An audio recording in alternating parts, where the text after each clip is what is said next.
চুয়াডাঙ্গার জীবননগরের সন্তোষপুর আন্দুলবাড়িয়া সড়কে গতরাতে ২৫ থেকে ৩০টি গাড়িতে লুটপাট চালিয়েছে ডাকাত দল। কুপিয়ে জখম করা হয়েছে বেশ কয়েকজনে। এ বিষয়ে আরো জানাতে সরাসরি যোগ দিচ্ছেন সহকর্মী রেজাউল করিম লিটন। লিটন, কি পরিস্থিতি সেখানে? এই ঘটনায় এখন পর্যন্ত কাউকে গ্রেপ্তার করা হয়েছে কিনা? মিলা, আপনি যেমনটি বলছিলেন যে গত রাতে চুয়াডাঙ্গাতে যে গণডাকাতি হয়েছে, আমি এখন আছি ঘটনাস্থলে। এটি যদি আপনাকে একটু দেখাই, এটি আন্দোলবাড়িয়া সড়ক, অর্থাৎ চুয়াডাঙ্গা জীবননগর উপজেলার সন্তোষপুর আন্দোলবাড়িয়া সড়ক।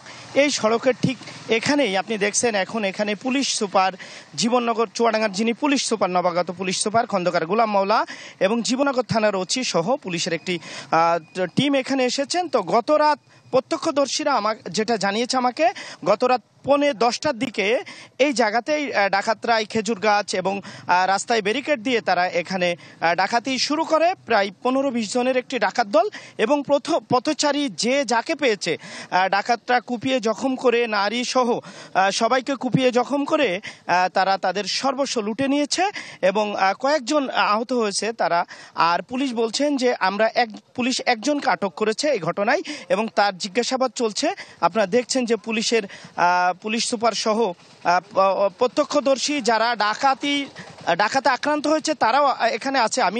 আমি একজনের সাথে একটু কথা বলবো, যিনি ডাকাতের ঘটনায় যিনি আক্রান্ত হয়েছেন।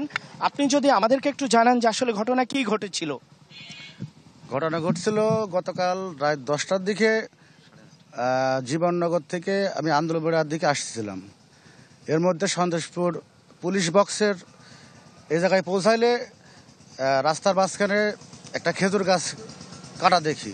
ওই সময় উভয় পাশ থেকে 4 জন হাফ প্যান্ট পরিহিত ডাকাত দল এসে আমাদেরকে অস্ত্রের মুখে জিম্মি করে আমার কাছে থাকা নগদ 12,000 টাকা ছিনিয়ে নেয় এবং আমাদেরকে।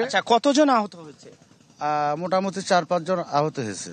তো এই যে এখানে আমার সামনেই ঠিক পুলিশ বক্স আছে, পুলিশ ছিল, পুলিশ বলছে যে পুলিশ টহলে ছিল কিছু দূরে, তারপরেও এখানে ডাকাতি হলো। এলাকাবাসী বলছে প্রায় এই রোডে এই সড়কে এখানে ডাকাতি হয়।